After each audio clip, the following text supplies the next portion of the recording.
मेरा नाम श्वेता है।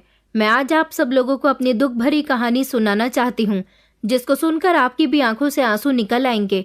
मेरे पिता मेरा जन्म होने से पहले ही इस दुनिया को छोड़कर चले गए थे। उसके बाद हमारे घर में परेशानी आनी शुरू हो गई थी, क्योंकि घर में कमाने वाले सिर्फ मेरे पिता ही थे। मेरी माँ के ससुराल वालों में से भी कोई नहीं था। माँ का कोई सहारा नहीं था, इसलिए वो अपने मायके चली गई थी।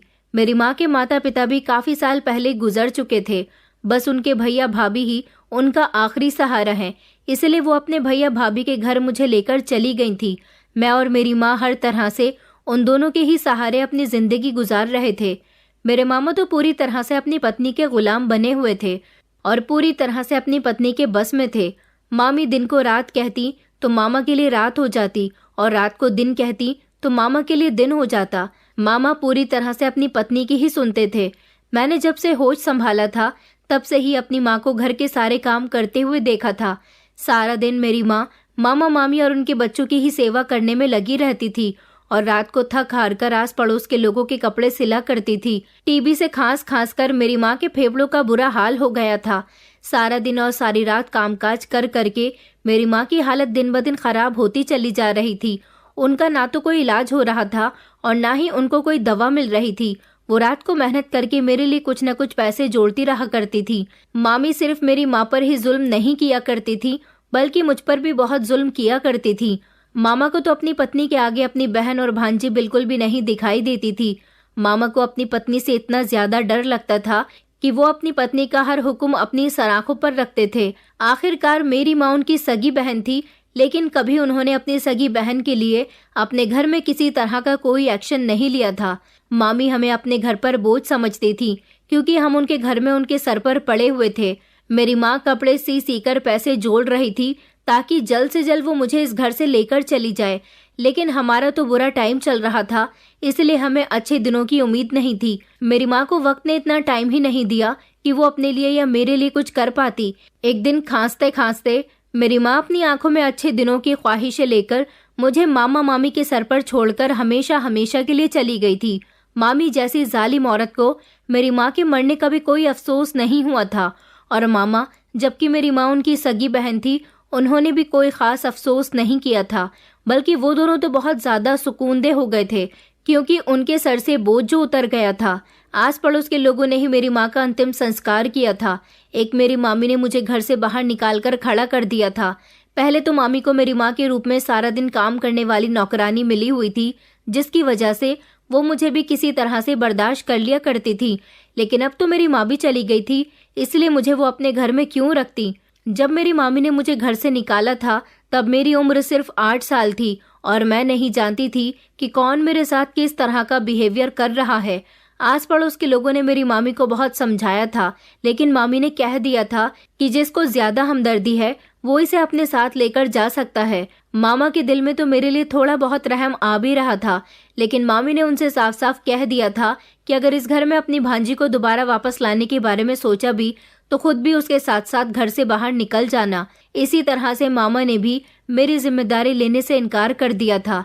मेरे घर से थोड़ी दूर जाकर एक घर था।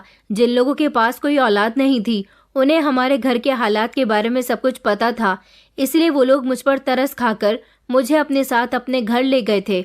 उन्हें बेटी की ख्वाहिश थी। उनके पास अपना एक सगा बेटा था। वो काफी सुलझे, समझदार और पढ़े लिखे लोग थे। उन्होंने मुझे अपने घर पर कोई तकलीफ नहीं होने दी थी। वक्त इसी तरह से गुजरता गया और मैं उसी घर में पली बड़ी, और देखते ही देखते मैं 22 साल की हो गई थी। मैंने 12वीं तक तो अपनी पढ़ाई कर ली थी, लेकिन अब उस घर का सहारा भी मेरे लिए खत्म होने वाला था। 6 महीने पहले ही उनके बेटे की शादी हुई थी, जिनके घर पर मैं रहा करती थी। शुरू के दिनों में तो उनकी बहू बहुत अच्छी रही, लेकिन फिर धीरे धीरे उसने अपने रंग दिखाने शुरू कर दिए थे। उसको घर में अपने पति के अलावा कोई भी पसंद नहीं था। सास ससुर को तो वो फिर भी बर्दाश्त कर लिया करती थी, लेकिन मेरे साथ तो वो ना जाने मुझसे कौन से जन्म का बदला निकाल रही थी। उठते बैठते चलते फिरते उसने मेरे इंसल्ट करना अपना दिन भर का रूटीन बना लिया था।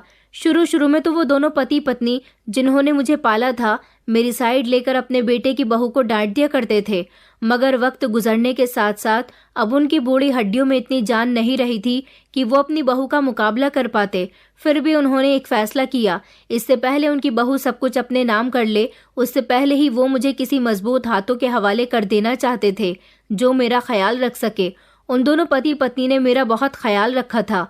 उन्होंने हमेशा मुझे अपनी बेटी की तरह पाला था, लेकिन उनकी बहू उनकी अच्छाई देखते हुए भी कभी उनकी बेटी ना बन सकी। हालात को देखते हुए उन्होंने बिल्कुल ठीक फैसला किया था, लेकिन कब तक वो मेरी जिम्मेदारी उठा सकते थे। मामा मामी ने तो मुझे घर से निकालने के बाद एक बार भी मेरी तरफ पलटकर कभी नहीं देखा था। ये तो इन लोगों का एहसान था मुझ पर, जो इन लोगों ने बिना किसी लालच के सिर्फ इंसानियत के नाते मुझे अपने घर में इतने सालों तक सहारा दिया था।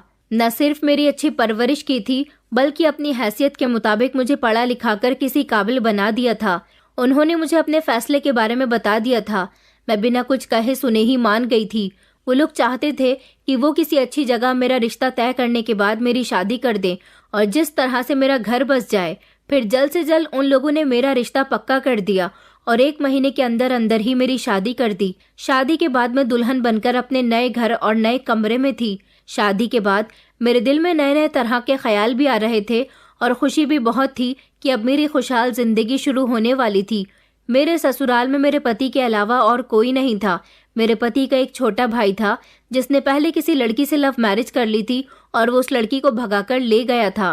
और जब से मेरे देवर ने इस तरह से लड़की को भगाने के बाद शादी की थी, मेरे पति के मोहल्ले में बहुत ज्यादा बेइज्जती हुई थी। इसी वजह से उन्होंने अपने छोटे भाई से सारे रिश्ते नाते खत्म कर दिए थे।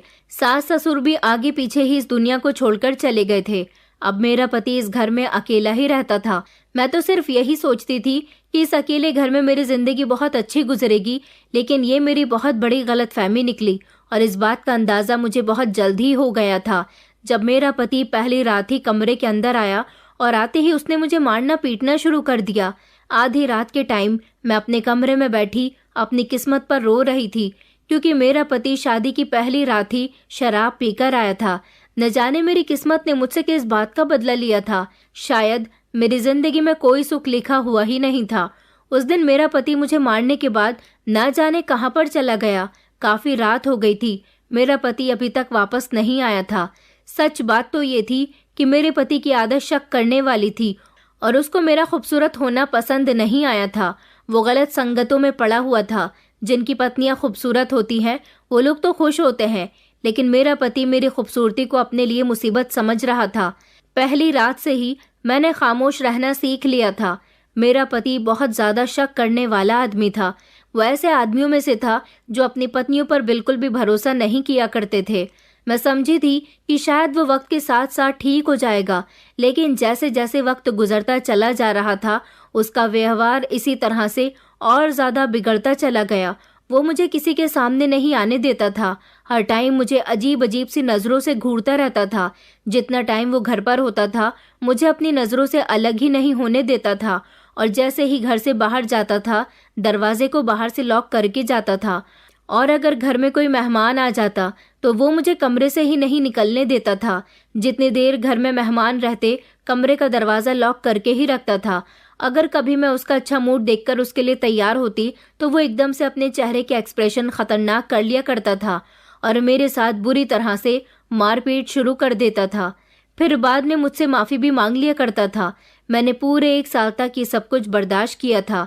मैंने कभी पलटकर अपने पति को कोई भी जवाब नहीं दिया था। उसकी इतनी मारपीट के बावजूद भी मैं उसके सिर्फ एक बार माफी मांगने पर उसकी सारी बातों को भुलाकर उसे माफ कर दिया करती थी, मगर वो हर बार फिर से ऐसे ही करता था। अब मैं उसकी हरकतों से बहुत तंग आ चुकी थी।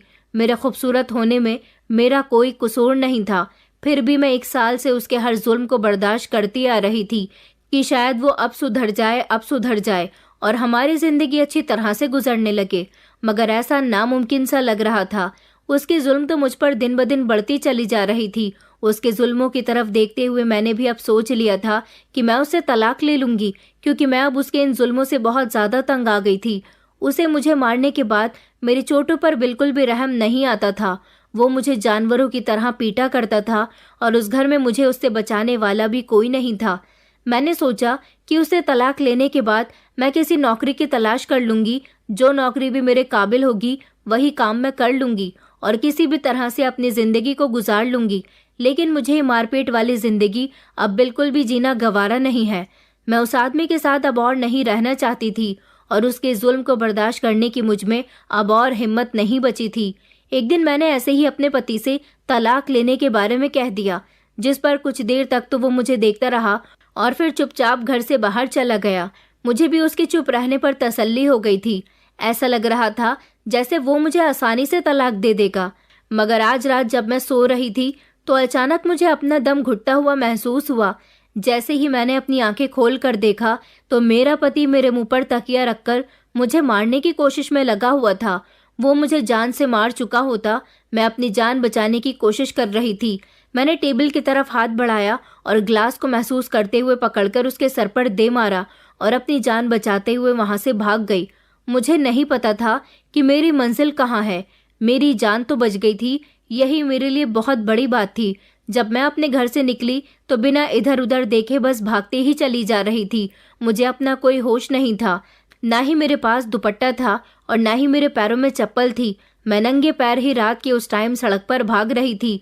भागते भागते जब मैंने पीछे मुड़कर देखा और वापस आगे बढ़ी तो किसी का सर मेरे सर से टकरा गया और मैं अपना माथा सहलाने लगी। यही हाल सामने वाले का भी था। मैंने जब नजर उठाकर देखा तो मेरे सामने 35 साल की औरत खड़ी हुई थी। मैंने घबराए हुए अंदाज से उस औरत से माफी मांगी और वहां से आगे बढ़ने लगी। तभी उस औरत ने मेरा हाथ पकड़ लिया। जब मैंने ना समझी समझते हुए उसकी तरफ मुड़कर देखा तो बस वहीं पर मेरा 1 मिनट के लिए रुकना मेरे लिए मुसीबत बन गया था। मेरी जान तो पहले ही मुसीबत में आई हुई थी, जिसको बचाकर मैं घर से भागी थी। ऐसे में अगर यहाँ रुकने पर मेरा पति मेरे सर पर पहुंच जाता तो फिर क्या होता। पता नहीं मैं सांस भी ले पाती या नहीं। मैं रोती हुई आंखों से पीछे की तरफ देखने लगी जहां से मैं भागकर आई थी। तभी उस औरत ने मेरे चेहरे की तरफ गौर से देखा और मेरी तरफ देखते हुए वो मुझसे पूछने लगी कि तुम किससे भाग रही हो? इस टाइम तुम्हारा सड़क पर भागने का क्या मकसद है? वो औरत जिस अंदाज में मुझसे पूछ रही थी, मैं उसकी बातें सुनकर खड़ी की खड़ी रह गई थी। वो औरत मेरे लिए फिक्रमंद लग रही थी। मेरी आंखों में आंसू आ गए थे। उसे देखकर मुझे ऐसा लग रहा था जैसे अगर आज मेरी माँ जिंदा होती तो वो भी मेरे लिए ऐसी ही फिक्रमंद होती। मैं उस औरत के पैरों में गिर पड़ी और उससे कहने लगी कि वो मुझे एक रात के लिए पनाह दे दे और कल से मैं अपना इंतजाम कर लूंगी। उस औरत को मेरी बातों से अंदाजा लग गया था कि मेरे आगे पीछे कोई नहीं है, तभी तो इस तरह मैं सड़कों पर भटक रही हूँ। मैंने जब उसके चेहरे की तरफ देखा तो उसके चेहरे पर एक शातिराना मुस्कुराहट आ गई थी, जिसको मैं समझ नहीं पाई थी। अगर उस टाइम में उसके चेहरे पर मौजूद मुस्कुराहट को समझ जाती तो मैं जान सकती थी कि आखिर उस औरत के दिमाग में क्या चल रहा है, तो मैं कभी भी उस औरत के साथ जाने की गलती न करती। मगर उस टाइम तो मुझे उससे मदद की जरूरत थी। वो औरत मुझे अपने साथ लेकर एक बड़ी सी कार में बैठाकर लेकर चली गई थी और कुछ ही देर बाद गाड़ी एक बड़े से बंगले के सामने आकर रुक गई। वो औरत मुझे अपने साथ मेरा हाथ पकड़कर बंगले के अंदर ले गई थी। बंगले के अंदर जाने के बाद मुझे अपनी संगीन गलती का एहसास होने लगा था, लेकिन अब बहुत देर हो चुकी थी। मैं बंगले को चारों तरफ से देख रही थी और मैं समझ गई थी कि आखिर ये कोई घर नहीं बल्कि एक कोठा है। मैं डर गई थी और मेरी कुछ समझ नहीं आ रहा था कि मैं क्या करूं। मैं उल्टे पैरों वहां से भागने की कोशिश कर रही थी, लेकिन तभी उस औरत ने मेरे इरादे को समझते हुए किसी को इशारा किया। 2 हट्टे कट्टे आदमियों ने मुझे अपनी तरफ आते देखा और उन्होंने मुझे हाथों से पकड़कर मुझे घसीटते हुए ले जाकर एक कमरे में फेंक दिया था। मैं बुरी तरह से रो रही थी और कमरे के दरवाजे को बाहर से बंद कर दिया था। मैं बुरी तरह से जमीन पर गिर पड़ी थी। मैंने जब सर उठाकर सामने देखा तो मेरी ही जितनी उम्र की लड़की कमरे में बैठी अपने हाथों पर लोशन लगा रही थी।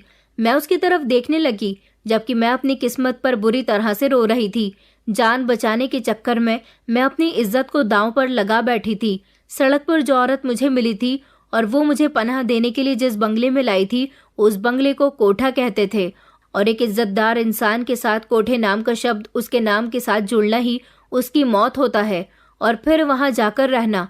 मगर मेरी किस्मत मुझे यहाँ लेकर आई थी। अब मैं अपनी जिंदगी और किस्मत पर बहुत ज्यादा पछता रही थी। न जाने अब मेरी किस्मत मेरे साथ और क्या क्या खेल खेलने वाली थी। बेड पर जो लड़की बैठी थी उसका नाम कंगना था। वो फौरन से उठकर मेरे पास आई और मुझे सहारा देकर उठाने लगी और उसने मुझे एक तरफ को बैठा दिया और वो मुझे पानी का गिलास देने लगी, जिसे मैं गटागट पी गई क्योंकि मुझे बहुत तेज प्यास लग रही थी। मैंने ऐसा महसूस किया कि ये लड़की कंगना यहाँ पर बहुत सुकून से बैठी हुई थी, बल्कि यहाँ पर तो मेरा दम घुट रहा था। तभी कंगना ने मुझसे मेरे बारे में पूछा और इसी तरह से हम दोनों की बातचीत शुरू हो गई। मैंने उसे अपनी जिंदगी में हुए सारे हादसों के बारे में बता दिया था, जिसे सुनकर कंगना को बेहद अफसोस हो रहा था। किस तरह से मैं मासूम सी लड़की इस गंदी सी जगह पर पहुंच गई थी। मुझे खुद पर बहुत ज्यादा अफसोस हो रहा था कि न जाने मेरी जिंदगी मेरे साथ और कितना बुरा सलूक करने वाली थी। यहाँ पर किसी टाइम का कोई भरोसा नहीं था। क्या पता कौन यहाँ पर आकर किस टाइम अंदर दाखिल हो जाए और कब मेरी इज्जत को तार तार कर दे। ना जाने मेरी किस्मत मुझसे कौन सा इम्तिहान लेने वाली थी। मैं कंगना के सामने बैठी हुई फूट फूट कर रो रही थी, जबकि मेरी कहानी सुनकर कंगना भी रोने लगी थी। कंगना ने मुझे बताया कि वो भी इसी तरह से इस कोठे पर आई थी। कंगना ने बताया कि उसकी शादी किसी पागल आदमी के साथ हुई थी। उसका पति पागल था, इसलिए वो उससे तलाक लेकर घर से निकल आई थी, जहां पर उसके देवर ने उसे कोठे पर बेच दिया था। तभी से लेकर अब तक वो इस कोठे पर ही थी। शुरू में तो उसने यहाँ पर आकर बहुत ज्यादा हंगामा किया था, लेकिन फिर भी वो बेचारी अपनी इज्जत नहीं बचा पाई थी। वो पिछले 4 साल से इसी कोठे पर रह रही थी। कोठे पर नशा करने के अलावा जो कुछ होता है उसके बारे में सबको सही तरह से पता था। कंगना एक अच्छे परिवार से ताल्लुक रखती थी। कॉलेज में कंगना को एक लड़के से प्यार हो गया था। वो लड़का भी कंगना को बहुत पसंद करने लगा था और यही हाल कंगना का भी था। उस लड़के के लिए कंगना ने अपने बचपन से तय हुआ रिश्ता खत्म कर दिया था और घर वालों के खिलाफ जाकर उस लड़के से शादी कर ली थी। शादी के बाद शुरू में तो हालात बहुत अच्छे रहे थे, लेकिन फिर कंगना के पति का पागलपन उसके सामने आ गया। कंगना ने अपने पति से कहा कि तुम पागल हो, इस बारे में मुझे पहले नहीं पता था। और कंगना का देवर अपने पागल भाई का फायदा उठाते हुए अपनी भाभी को कोठे पर बेच आया था। कंगना मौका मिलते ही यहाँ से भाग गई थी और वापस अपने घर भी चली गई थी, लेकिन उसके फैमिली वालों ने उसे अपनाने से इनकार कर दिया था। मजबूरन अपने पेट की भूख मिटाने के लिए कंगना को वापस इसी दलदल में आना पड़ गया था। वो लाड प्यार से पाली गई लड़की कोठे पर कई लोगों की हवस का शिकार हुई थी। आखिर उसने यहाँ की मालकिन, जिसका नाम चंदाबाई था, उसके पैरों में गिरकर उससे भीख मांगी थी कि उसके साथ ये सब ना किया जाए। चंदाबाई को जाने उसकी कौन सी बात पसंद आ गई थी। उसके बाद उन्होंने वहां पर कंगना को सिर्फ वहां के लोगों के सामने नाचने के लिए ही रखा था। कंगना वहां की बेहतरीन डांसर थी और अब तो चंदाबाई उस पर पूरी तरह से भरोसा भी करने लगी थी।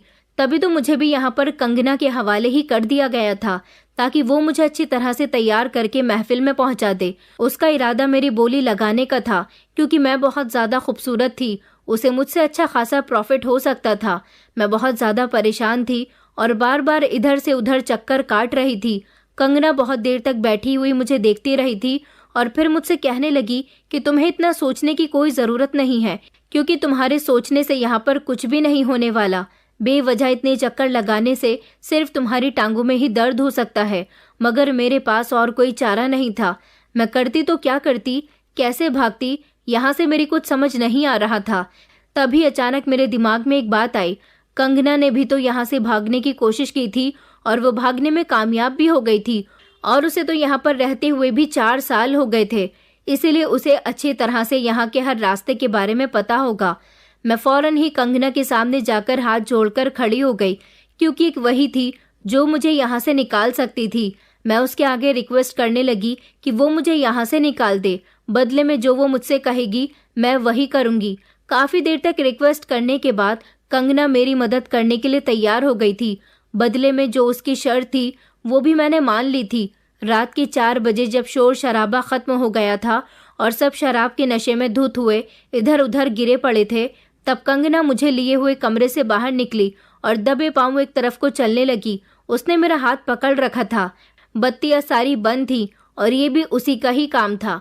उसने सारी लाइट्स बुझा दी थी। वो मुझे अपने साथ लेकर चलती चली जा रही थी और एक जगह पहुंचकर उसने मेरा हाथ छोड़ दिया और अंदाज से ही उसने दरवाजा खोल दिया। ये कोठे की पीछे साइड की तरफ का दरवाजा था। कंगना मेरे गले लगी और मुझसे कहने लगी कि अब तुम जा सकती हो। मैं जैसे ही बाहर निकलने लगी तभी उसने मेरा हाथ पकड़कर मेरे हाथ में एक लेटर थमा दिया और मुझसे कहने लगी कि तुम्हें अपना वादा ज़रूर पूरा करना है, मेरे वादे को भूल न जाना। मैं इंतज़ार करूँगी, ये मेरी अमानत है जो तुम्हें हर हाल में ये लेटर पहुँचाना है। मैंने कंगना को तसल्ली दी और कहा कि मैं हर हाल में तुम्हारा ये काम करूँगी, मैं अपना वादा ज़रूर पूरा करूँगी। ये कहते हुए ही मैं कंगना को बाय कहकर वहाँ से चली गई, लेकिन मुझे ये नहीं पता था कि न जाने अब उसके साथ क्या होने वाला था। मैं वहाँ से भाग गई और मुझे भागते हुए काफ़ी देर हो गई थी। सुबह के 6:30 बज गए थे और रोशनी चारों तरफ फैलना शुरू हो गई थी। मैं चलते चलते ना जाने कहाँ आ गई थी। मैं बहुत थक गई थी और मेरा गला सूख रहा था। मुझे अब बहुत तेज़ प्यास लग रही थी। मैंने चारों तरफ देखा तो जहाँ थोड़े थोड़े फासले पर छोटी छोटी झोपड़ियाँ बनी हुई थी, जिससे ये पता चल रहा था कि ये भिखारियों के रहने की जगह है। इस टाइम जहाँ मैं पहुँच गई थी, ये मेरे लिए बहुत अच्छी जगह थी। मैंने कंगना के दिए हुए लेटर को अपने पास संभाल कर रख लिया था। फिर सामने की तरफ बनी हुई झोपड़ी की तरफ चलने लगी। दरवाजे के आगे पहुंचकर मैंने दरवाज़ा बचाया। वो दरवाज़ा लकड़ी का बना हुआ था और उस पर पर्दा भी पड़ा हुआ था। मेरे दूसरी बार के बजाने पर ही वो दरवाज़ा खुल गया। सामने से एक 20 साल की लड़की बाहर निकली थी, जो देखने में बहुत गंदी सी लग रही थी। वो मुझे घूर कर देखने लगी। तभी मैंने उसके घर के अंदर जाने की परमिशन मांगी और उससे पानी मांगा। उसने थोड़ा झिझकते हुए मुझे अंदर आने का इशारा किया, फिर मेरे अंदर जाते ही दरवाजे को बंद कर दिया। झोपड़ी छोटी सी थी। लोग इसे अपनी भाषा में झुग्गी कहते हैं, जो मिट्टी, गारे और घास फूस से बनी होती है।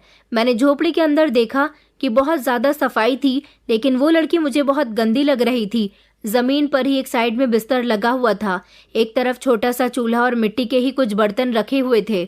मेरे बैठते ही उसने मुझे पानी लाकर दिया और पानी पीने के बाद मुझे अपने साथ हुए हादसे के बारे में बता दिया था, जिसे सुनकर उसकी आंखों में आंसू आ गए थे और वो अफसोस करने लगी थी। उसने मुझसे कहा कि मैं यहाँ पर अकेली रहती हूँ, तुम जब तक चाहो यहाँ पर आराम से रह सकती हो। मैं उसकी बहुत ज़्यादा एहसानमंद थी और उसका शुक्रिया अदा करने लगी। वो मुझसे कहने लगी कि तुम यहाँ पर आराम करो, मैं नहाने जा रही हूँ। झुग्गी के अंदर ही छोटी सी साइड में पर्दा बना हुआ था और वो वहाँ पर बैठकर नहा रही थी।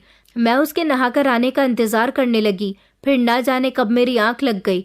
मैं रात भर की जागी हुई थी और मेरे दिमाग में भी टेंशन थी, इसलिए मुझे थोड़ा सुकून मिल गया था। मैं बहुत गहरी और सुकून की नींद में सो रही थी। जब मैंने आँख खोली तो दोपहर हो गई थी। मैंने झोपड़ी में चारों तरफ देखा, वहाँ मेरे अलावा कोई भी नहीं था। चूल्हे की एक साइड पर कुछ ढका हुआ रखा था।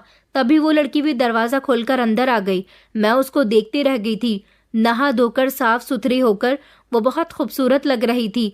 वो ऐसी नहीं लग रही थी जैसा मैंने उसको यहाँ आने पर देखा था। उसने मुझसे भी फ्रेश होने को कहा।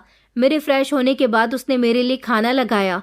खाने का पहला निवाला लेते ही मैंने उसकी तारीफ करनी शुरू कर दी थी। उसके हाथ में बहुत ही ज़्यादा टेस्ट था। वो एक भिखारन थी और आसपास के घरों में खाना बनाती थी। पहले वो सुबह सुबह सवेरे भीख मांगने जाती थी और उसके बाद वो दोपहर का और शाम का लोगों के घरों में खाना बनाने जाती थी और उससे जो पैसे मिलते थे उससे वो अपना गुजर बसर करती थी। उसने अपना नाम मनीषा बताया था।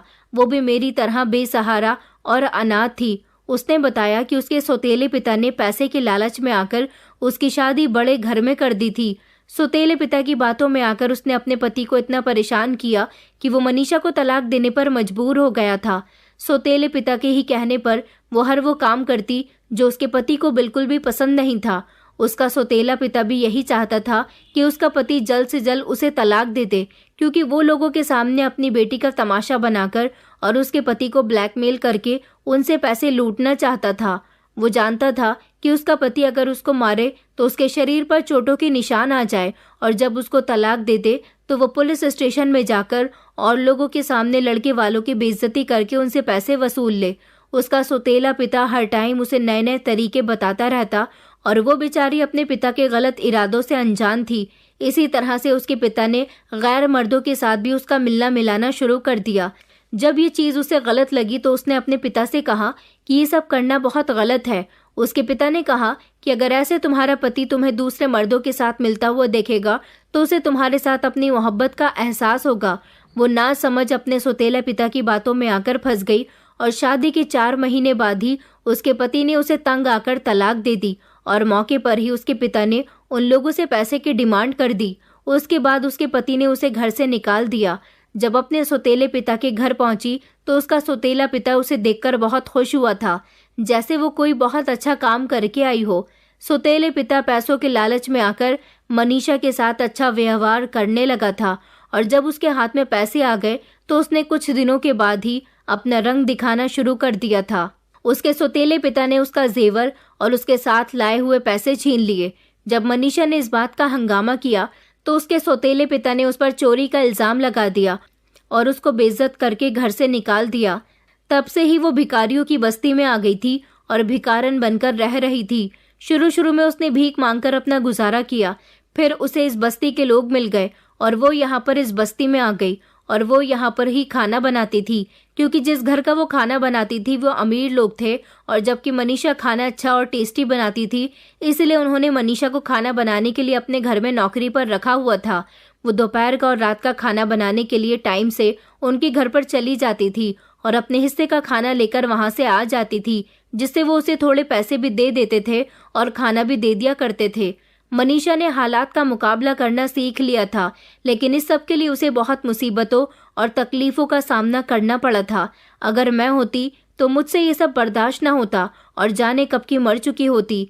मनीषा और कंगना की जिंदगियों से मुझे ये सीख मिली थी कि अकेली औरत का गुजारा करना बेहद मुश्किल है, जहाँ जगह जगह पर हवस के शिकारी हमारा इंतजार कर रहे होते हैं कि कब मौका मिले और वो हमारी इज्जत को तार तार कर दें। मैंने फैसला कर लिया था कि कंगना से किया हुआ वादा मैं पूरा करते ही अपने पति के पास वापस चली जाऊंगी। वो जैसा भी था, जो भी था, मगर वहाँ मेरी इज्जत को कोई खतरा नहीं था। यही मेरे लिए सबसे बड़ी बात थी कि पति के घर में मेरी इज्जत महफूज थी। खैर, शाम के टाइम पर मैंने मनीषा से अपने साथ चलने के लिए कहा। मनीषा ने जब अपने तकिए के नीचे से पैसे निकाले, मेरी नज़र मनीषा के तकिए के नीचे चली गई, जहाँ पर एक फ़ोटो रखी हुई थी। फ़ोटो देखते ही मैं चौंक गई थी। मैंने फ़ौरन ही मनीषा से उस फ़ोटो के बारे में पूछा तो जो कुछ मनीषा ने मुझे बताया, उसे सुनते ही मेरे पैरों तले से ज़मीन निकल गई। मैंने बड़ी मुश्किल से खुद को संभाला था और रोती हुई वहाँ से निकल गई थी। मनीषा भी मेरे पीछे पीछे आ गई थी। रात के लगभग 11:30 बजे पुलिस फोर्स ने कोठे पर छापा मार दिया था, जहां पर ब्यूटी पार्लर के नाम पर चंदाबाई और उसके सारे ग्रुप को रंगे हाथों पकड़ लिया गया था। ब्यूटी पार्लर की आड़ में यहां पर गलत काम किया जा रहा था। मैं कुछ दूरी पर खड़ी हुई कंगना का इंतजार कर रही थी। बहुत देर तक इंतजार किया, लेकिन वो नहीं आई। कुछ देर के बाद पुलिस ने एक लाश निकाली थी जो किसी लड़की की थी। मैं कपकपाते हुए कदमों के साथ उस लाश के पास गई और जैसे ही मैंने उस लाश के चेहरे से कपड़ा हटाया तो ये देखते ही मेरी चीख निकल गई थी। वो लाश किसी और की नहीं बल्कि कंगना की ही थी, जिसको मेरे भगाने के बाद चंदाबाई ने बड़ी बेरहमी से पीट पीट कर मार दिया था। मनीषा हक्का बक्का खड़ी रहकर कंगना की तरफ देख रही थी। मेरे पूछने पर उसने बताया कि ये मेरे पति की पहली पत्नी थी, जो पहले मेरे पति को छोड़कर भाग गई थी।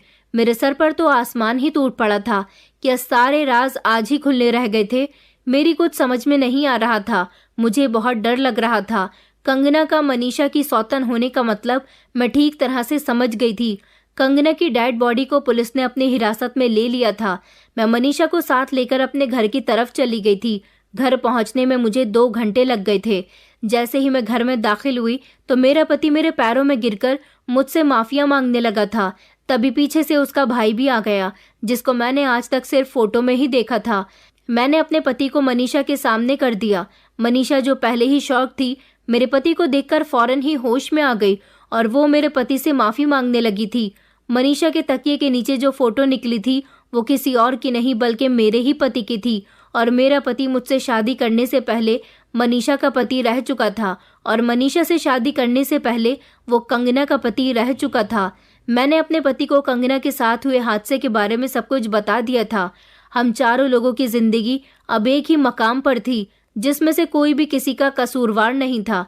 मनीषा का कसूरवार उसका सौतेला पिता था और कंगना का कसूरवार मेरे पति के पीछे मेरी नजरों के सामने खड़ा हुआ मेरा देवर था, जिसने कंगना और उसके पति के बीच फूट डलवा दी थी।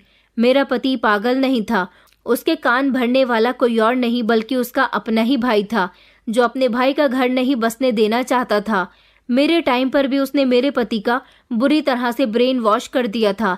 इसलिए मेरा पति मुझ पर सख्ती करता था, ताकि अगर मेरे पति ने मुझे लगाम न डाली तो मैं भी उनकी पहली पत्नियों की तरह यहाँ से भाग जाऊंगी।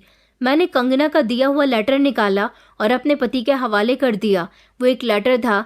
जैसा जैसा मेरा पति वो लेटर पढ़ता चला जा रहा था, वैसे वैसे ही उसके चेहरे का रंग भी उड़ता चला जा रहा था। मेरे पति ने अचानक पीछे मुड़कर अपने भाई का गिरेबान पकड़ लिया और उसको बुरी तरह से पीटने लगा, जिससे उसका भाई जमीन पर गिर गया। कंगना के लेटर में लिखा हुआ था कि मेरे पति का भाई चंदा बाई का राइट हैंड था, जो मासूम और भोली भाली लड़कियों को धोखे से अपने साथ ले जाकर कोठे पर बेच दिया करता था। न जाने उसने अब तक कितनी मासूम जिंदगी तबाह कर दी थी। मेरे पति ने फौरन पुलिस को फोन करके अपने भाई को पुलिस के हवाले कर दिया था और फिर मेरे पैरों में गिरकर मुझसे माफी मांगने लगा था। मैंने अपने पति को माफ कर दिया था, क्योंकि इस सब में मेरे पति का कोई कसूर नहीं था। उसके भाई ने ही हालात ऐसे पैदा कर दिए थे कि वो मुझ पर यकीन नहीं कर पाया। मनीषा चुपके से वहां से वापस अपनी बस्ती की तरफ चली गई थी, जबकि मैं और मेरा पति, हम दोनों ने कंगना की लाश पुलिस से किसी तरह से ले ली और उसका अंतिम संस्कार कर दिया था। अब हम दोनों पति पत्नी आपस में खुश हैं, लेकिन कहीं ना कहीं मनीषा की जिंदगी हमें ठीक नहीं लग रही थी। इसलिए मैंने और मेरे पति ने फैसला किया कि हम मनीषा को अपने साथ ही इस घर में रख लें। अब हम अपने परिवार में खुश हैं और मनीषा भी हमारे साथ ही इस घर में रहती है। मनीषा ने अपनी उस झोपड़ी को छोड़ दिया है। दोस्तों, उम्मीद करती हूँ आपको हमारी कहानी पसंद आई होगी। कहानी पसंद आई है तो वीडियो को लाइक करें, चैनल पर नए हैं तो चैनल को सब्सक्राइब करें और हाँ, नोटिफिकेशन बेल को ज़रूर दबाएं ताकि अगली अपडेट सबसे पहले आपको मिले।